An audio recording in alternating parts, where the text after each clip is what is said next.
प्यारे बच्चों, आज हम आपको एक्सरसाइज 9.4 के बचे हुए क्वेश्चन करवाने जा रहे हैं। इसमें बेसिक रूल्स आपके हो गए थे। आज भी क्वेश्चन आपके क्वेश्चन नंबर 6 है। इसमें 7, 8, 11, 14 और 15 जो हम तुम्हें करवाएंगे। इन 5-6 क्वेश्चन में आंसर में बनाने के लिए आपकी टाइप लगेगी बिना पुनरावृत्ति के रैखिक गुणनखंड वाली।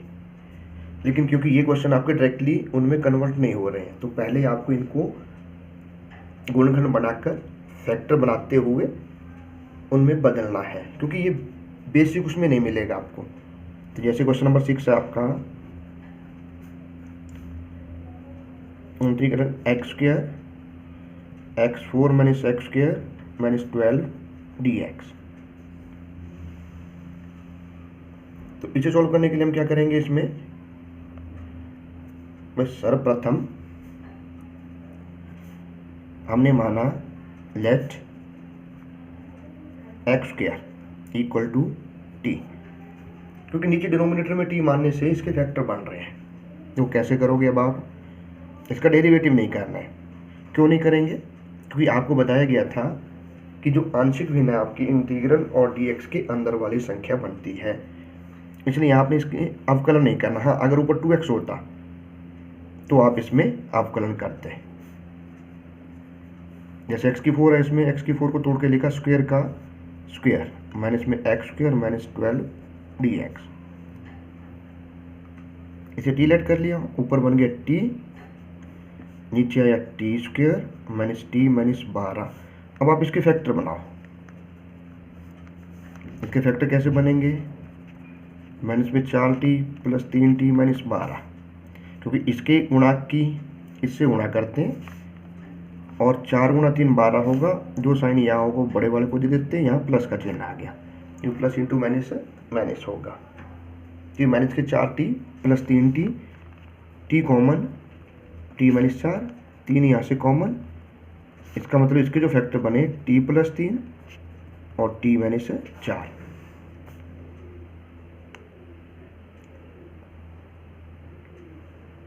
अब आपने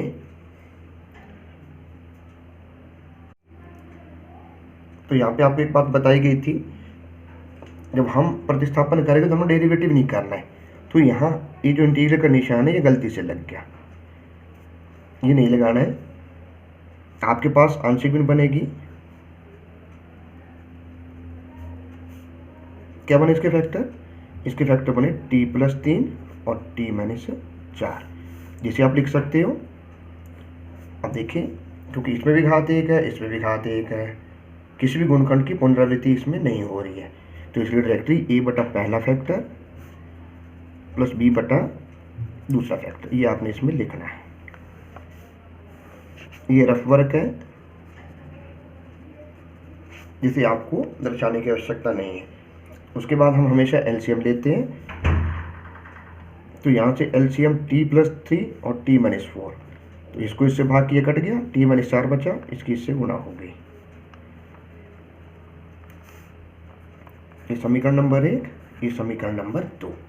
अब आप a और b की वैल्यूज को निकालोगे, और a और b की वैल्यू निकालने के लिए आपके पास फिर से 2 तरीके हैं, एक फैक्टराइज मेथड और दूसरा तुलनात्मक विधि। गुणनखंड, तो गुणनखंड इसको 0 के बराबर रखा। जब हम 0 रखेंगे तो t की वैल्यू आएगी -3, तो हमने इसमें t बराबर -3 रख दिया। यहाँ t की वैल्यू -3, तो -7, इसका मतलब a का मान आ गया 3/7। उसके बाद t बराबर 4 रखने पर हमेशा समीकरण नंबर 2 में जो लघुत्तम समावर्तक के बाद आएगी उसमें रखे जाते हैं ये मान। तो यहाँ जब 4 रखा 0 हो गया, यहाँ 4 रखा, 4 और 3 7 हो जाएंगे, b का मान आ गया 4/7। अब ये मान वापस आपने समीकरण 1 में रखने हैं, समीकरण 1 से फ्रॉम इक्वेशन 1, और साथ में t = x² रखना है, क्योंकि ये रखोगे उसके बाद आपने समाकलन करना है। अब यहाँ आपने t की जगह रखा x² फिर टी की जगह एक्स स्क्वायर, स्क्वायर का स्क्वायर पावर 4 हो गई, इंटू में डी एक्स। ए की वैल्यू कितनी, ए की वैल्यू, ए की वैल्यू थी 3/7, क्योंकि कांस्टेंट है ये बाहर आ गया। यहाँ टी का मान रखा एक्स स्क्वायर प्लस में 3 और बी का मान 4/7 और एक्स स्क्वायर माइनस से 4dx। क्योंकि अभी भी ये फार्मूला नहीं बना, इस 3 को बदल के लिखा √3 का स्क्वायर, इस 4 को तोड़ के लिखा 2 का स्क्वायर। अब ये फार्मूला बन गया तुम्हारा कौन सा, 1/a tan इनवर्स x/a, और ये बनेगा 1/2a, a की जगह 2 log x minus a upon x plus a। ये आपका आंसर। तो बच्चों नेक्स्ट क्वेश्चन नंबर 7, इसमें इंटीग्रल है तुम्हारा dx अपॉन में x³ minus x square minus x plus 1। तो इसमें सबसे पहले आपको यहाँ से x स्क्वायर कॉमन निकालने, ये हमने कॉमन निकाले इन दोनों में से, यहाँ x बचा माइनस 1 और इन दोनों में से माइनस का 1 कॉमन आ गया, और फिर अंदर x माइनस 1 बच गया, x माइनस 1 फिर से कॉमन, और ये x स्क्वायर माइनस 1, क्योंकि ये फैक्टर बनाने की प्रक्रिया आपकी 9वीं 10वीं क्लास की है, 8वीं क्लास की है, उसी मेथड से हम फैक्टर बना रहे हैं। उसके बाद x माइनस 1 ये आया, x स्क्वायर माइनस 1 ये आ गया, इसके ऊपर लगाया आपने a square minus B square, जो होगा a minus B into A plus B. अब क्योंकि ये एक बार है, एक बार पहले आ चुका, तो ये गुणखंड आपका रिपीट हो गया। टाइप आपकी वही है, आंशिक भिन्न में पहला जो पिछला क्वेश्चन आपने किया वो था लीनियर रैखिक, अब पुनरावृत्ति वाला रैखिक है, तो आंशिक भिन्न बनाने का तरीका उसमें वही चलेगा आपका। कैसे हम लिखते हैं, a अपॉन फर्स्ट फैक्टर,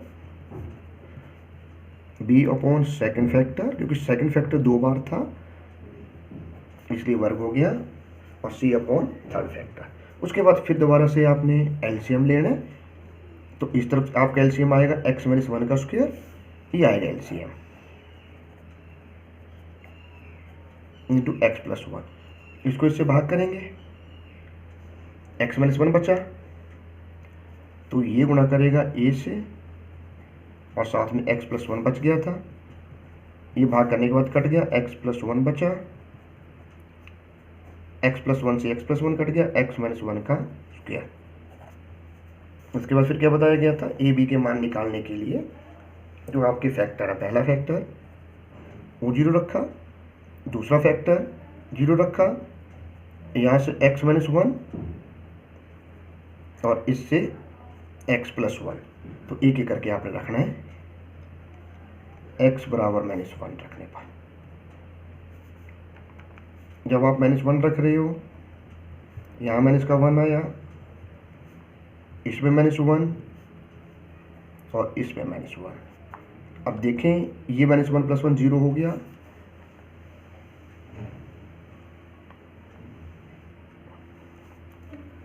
ये 0 बना, ये 0 बना, माइनस 1 माइनस 1 माइनस 2 का वर्ग 4 हो गया, सी का मान आ गया 1/4। उसके बाद अब जैसे आप इसमें क्या करोगे, x बराबर 1 रखने पर, अब जहां आपका x दिख रहा है उसमें आप 1 रख दो, किसमें, समीकरण 2 में। तो समीकरण 2 में यहाँ 1 रखा, 0 हो गया, इसमें रखा 1, 1 माइनस 1 0 हो गया, यहाँ x की जगह 1 आया तो 1 प्लस 1 2, ये बन गया 2b, b की वैल्यू आ गई 1/2। अब यहाँ आकर हम रुक जाते हैं, क्योंकि हमारे पास यहाँ पर a की कीमत नहीं निकली। अब इस a की कीमत को निकालने के लिए हमें क्या करना पड़ेगा, वापस समीकरण नंबर 2 पर आना पड़ेगा, और फिर हम यहाँ पर तुलना करते हुए a का मान निकालेंगे। इन दोनों मानों का हम इसमें प्रयोग कर लेंगे। तो समीकरण 2 से from equation 2 we get number 1, यहाँ a इनकी गुणा कर दी, a minus B plus B बन गया, प्लस में b into X plus 1, plus में c a माइनस बी का होल स्क्वायर है, a square plus B square minus 2ab। अब तुलना में आप कोई सा भी गुणांक ले सकते हो, तो हमने एक्स स्क्वायर के गुणांक से, by coefficient of X square we get. अब कोफिशिएंट ऑफ एक्स स्क्वायर कैसे है, यहाँ से बन रहा है ए एक्स स्क्वायर और उस तरफ से बन रहा है सी एक्स स्क्वायर। एक्स स्क्वायर दोनों में से कॉमन, तो एक्स स्क्वायर जब कॉमन आया, यहाँ से एक्स स्क्वायर है नहीं, इसकी जगह 0 लिखेंगे, ए प्लस सी। सी की वैल्यू आपके पास है 1/4, तो ए हो गया माइनस का 1/4। अब ये मान लेकर करके हमने वापस समीकरण नंबर 1 में जाना है, समीकरण 1 से। अब ये देख सकते हो, देखो समीकरण 1 में यहाँ ए है, इसकी जगह हमने माइनस 1/4 रखना है, नीचे एज इट इज आ जाएगा। फिर बी है, बी की जगह 1/2 रखेंगे, फिर सी की जगह 1/4 रखेंगे। उसके बाद फिर हमने समाकलन करना है, इंटीग्रेट करना है।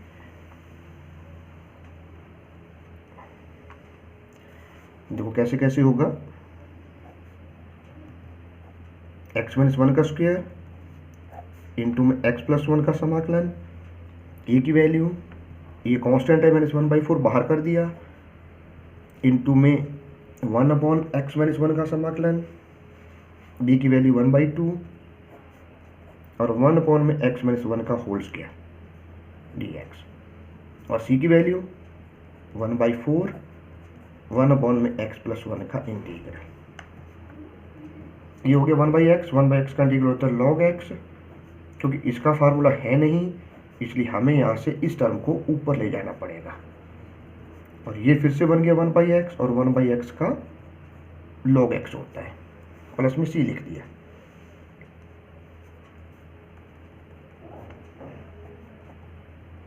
एज इट इज, ये पावर x की पावर n है, जिसे लिखोगे n+1 अपॉन में n+1।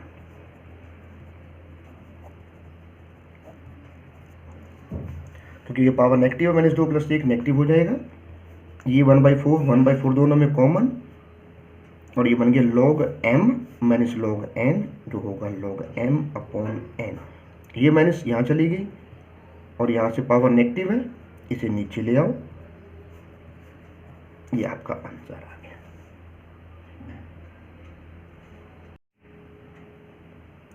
अब क्वेश्चन नंबर 8 है, इसमें देखो हर में सीधे फैक्टर बढ़ रहे हैं, इसका मतलब आंशिक भिन्न बन रही है, पर हमें ऊपर घात 2 दिख रही है और नीचे भी घात 2 दिख रही है, तो नियमों के अनुसार अंश में हर का भाग करना पड़ेगा। लेकिन आपको क्योंकि नियम सीधा बताया गया, भाग करने से आप बच सकते हो, नियमों के अनुसार आप भाग करने से बच सकते हो इसमें, क्योंकि ऊपर घात 2 है, नीचे घात 2 है। तो आपको ये बताया गया था कि अंश और हर में यदि घातें समान हों और उनके गुणांक समान हों, coefficients and their powers are equal, तो हम लिखते हैं 1 + a upon first factor plus b upon second factor, ऐसे लिख सकते हैं हम। उसके बाद फिर वही आपका, आपने एलसीएम लेना है। एलसीएम आपका बना x + 1 x - 2।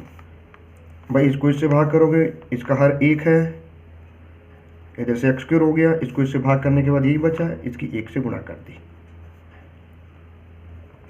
इसको इससे भाग किया, x - 2 बचा, इसको इससे भाग किया, x + 1 बचा। अब इसमें आप क्या करोगे, ये फैक्टर आपके, इसे 0 रखा, x - 1 बना, इस 0 रखा, x = 2 बना। ये कीमतें आपने यहाँ रखनी है। x1 जब 1 रखा, 1 का स्क्वायर 1 होगा, यहाँ आपने 1 रखा, 1 नहीं -1 आएगा,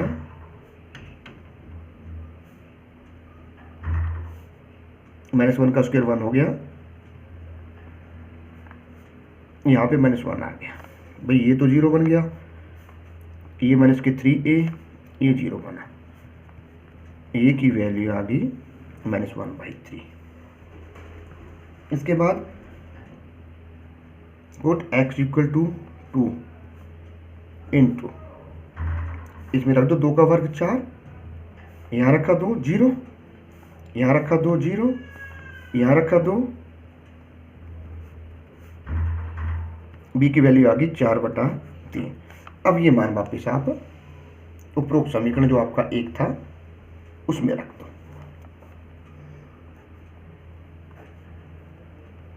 तो यहाँ आपको विशेष तौर पर ध्यान देना पड़ेगा, अगर आप 1 इस क्वेश्चन में नहीं लिखते हो तो ये क्वेश्चन आपका गलत हो जाएगा। 1 आपको लिखना पड़ेगा या फिर अंश में हर का भाग करें। इस dx का इंटीग्रल x हो गया 1/x का log x और इस 1/x का log x प्लस c।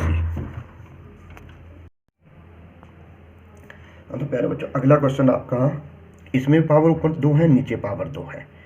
संख्या आपकी x² + 5x + 3 बटा x² + 3x + 2, क्योंकि हर के फैक्टर बन रहे हैं इसमें। x² + 3x + 2 के गुणनखंड ये बनते हैं। क्योंकि घाते समान है इसलिए हमने अंश भिन्न कैसे बनानी है, वही जैसे ऊपर वाले क्वेश्चन में हमने करा। घाते प्लस गुणांक समान है तो हम 1 + a/ first factor b/ second factor करके हम इसे लिखेंगे। उसके बाद फिर वही आपका एलसीएम। भाई एलसीएम आपका बना x + 1 x + 2, इसको इससे भाग कर दो, 1 आएगा, 1 की अंश से गुणा होगी। यहाँ इसका हर 1 है, इसको इससे भाग किया, सेम संख्या अंश से गुणा कर गई। ऐसे a × x + 2 + b × x + 1। ये छोटी क्लास का काम है, अब सभी बच्चों को भली भांति आता होगा। अब इसमें x = -1 रखने पर ये नंबर कहाँ से आया, ये नंबर यहाँ से आ रहा है कि जो भी आपका फैक्टर है उसे आप 0 के इक्वल रखते हो। 0 के इक्वल रख दो।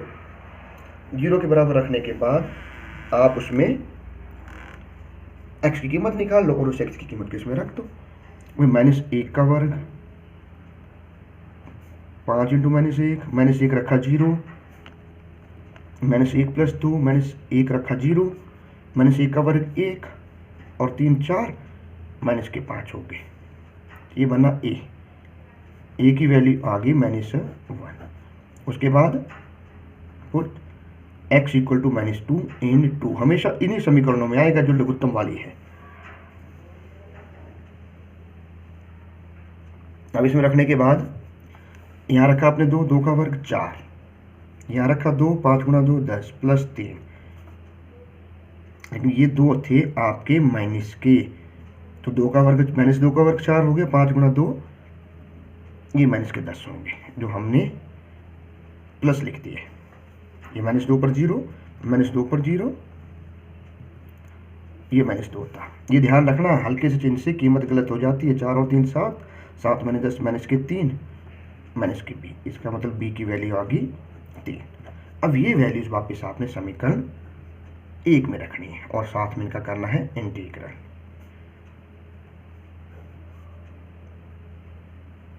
समीकरण 1 आपके पास जो भी होगी, पहले आंशिक भिन्न बनाओ, फिर समीकरण देखो, ए बी के मान निकाल लो।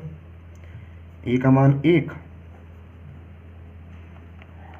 बी का मान 3, dx का इंटीग्रल x, 1/x का log x और 1/x का log x, ये आपका आंसर। क्वेश्चन नंबर 14 में इंटीग्रल आपका x² + 1 में x की 5 - x। आपको अंश में कुछ नहीं देखना है, सिर्फ हर को देखते हैं, सिर्फ डिनोमिनेटर को देखेंगे। इसमें डिनोमिनेटर के फैक्टर बन रहे हैं, इन दोनों में से x हमने कॉमन निकाला, अंश एज इट इज लिखा जा रहा है। तो x जब कॉमन निकला, यहाँ से x की 4 बचा, -1 आ गया। इस x की 4 - 1 को हम फिर से तोड़ रहे हैं, x² का स्क्वायर -1 का स्क्वायर, जिसके ऊपर आपने फार्मूला लगाया a² - b² का जो होगा a - b × a + b, ये दोनों आपस में काट दिए। ये a² - b² है, इसके ऊपर फिर से a - b × a + b।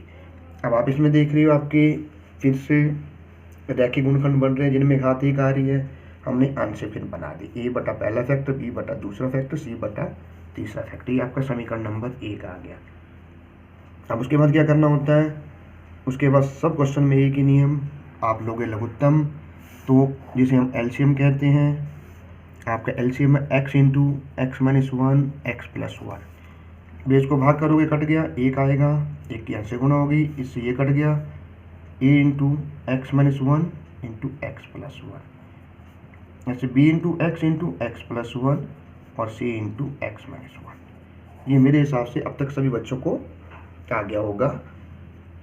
अब इसमें हमने क्या रखना है, एक्स जीरो कहाँ से आया, इस पहले वाले फैक्टर से, दूसरे वाले फैक्टर से और तीसरे वाले फैक्टर से, एक एक करके जीरो रखो और वो वैल्यूज आप फिर निकालते रहो। ऐसे आपने जीरो रखा, यहाँ जीरो आया, इसमें जीरो आया, यहाँ जीरो बना और इसमें जीरो आ गया। तो minus one into one one होगा, ए की वैल्यू आ गई आपके पास माइनस का एक। अब उसके बाद आप क्या करोगे, नेक्स्ट आपका फैक्टर है x equal to one, x बराबर एक रखने पर, जब एक रखा ये जीरो और एक प्लस एक दो होंगे, b की वैल्यू आ गई 1/2। उसके बाद next x equal to minus one, minus one रखा, ये जीरो बना, माइनस वन पर ये जीरो, क्योंकि minus one plus one zero होंगे, यहाँ का माइनस वन और यहाँ माइनस वन, तो ये हो गया माइनस के दो, माइनस का एक, इट मीन सी की वैल्यू होगी 1/2। अब ये ए बी सी की वैल्यूज आपके पास निकल गई। अब इन वैल्यूज को वापस आप समीकरण नंबर 1 में ले जाओ।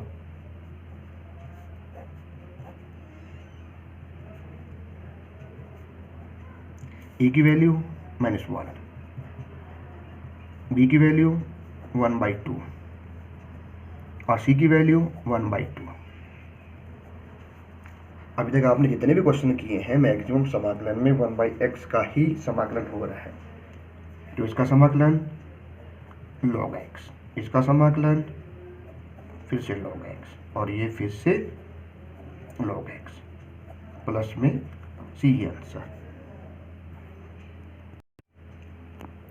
ऐसे क्वेश्चन नंबर 11 आपका, integral x square plus 8x minus 4 on upon x cube minus 4x, क्योंकि ऊपर पावर 2 है नीचे पावर 3 है तो डिवाइड करने की आवश्यकता नहीं है। ये क्वेश्चन आपका पहले से सही दिशा में है, तो आपने हर में से डिनोमिनेटर से x को कॉमन निकाला, ये x कॉमन आ गया, या एक्स स्क्वायर माइनस के 4 बचे। आंसर आपका जैसा था वैसा एज इट इज लिख दिया। A square minus B square का ये फार्मूला बना जो होगा a minus B into A plus B.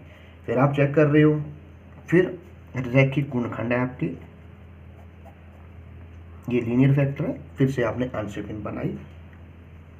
और आंशिक भिन्न कहाँ बनती है, ये चीज़ आपको पता होगी। आपकी आंशिक भिन्न बनेगी इंटीग्रल और dx के अंदर वाली संख्या। तो ये लाइन जब आगे आए आपने एलसीएम लिया,